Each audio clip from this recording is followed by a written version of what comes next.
Consumer Price Index shows inflation cooled to 3.2% in October as the price of gasoline fell.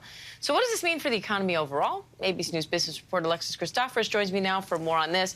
Alexis, break down these numbers for us. What's your big takeaway here? Well, I think the Fed is getting closer to winning its fight against inflation, Diane. We see that the Fed's string of interest rate hikes since mid or March 2022 continues to chip away at consumer prices. So overall, we saw prices up 3.2% in October compared to the same time a year ago. That's an improvement from the rate we saw in September, and of course a lot better than the 9% peak we had in June of last year. And one big reason why we're seeing this pullback in consumer prices is gasoline. If you've filled up your tank anytime recently, you know that gas prices are on the way down.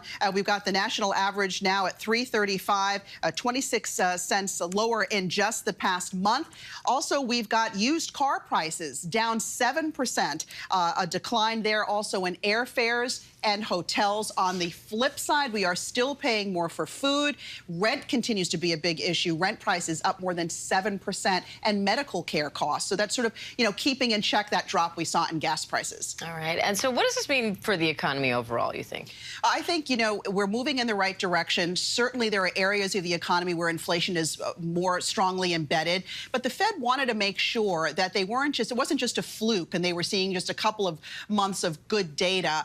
This report is, again, building the argument that inflation is getting under control and perhaps staying there. We know the Fed left interest rates unchanged at their last two meetings in September and November. Their next meeting is in December. And most economists now believe with this report, we could see the Fed hold pat once again on interest rates, because it looks like the Fed's going to achieve that soft landing that we keep talking about, which is getting inflation down to 2% without triggering a recession. And that's thanks in large part, Diane, to a very strong job market right now and consumers continuing to spend. All right, ABC business reporter Alexis Christoforous. Thanks, Alexis. Sure.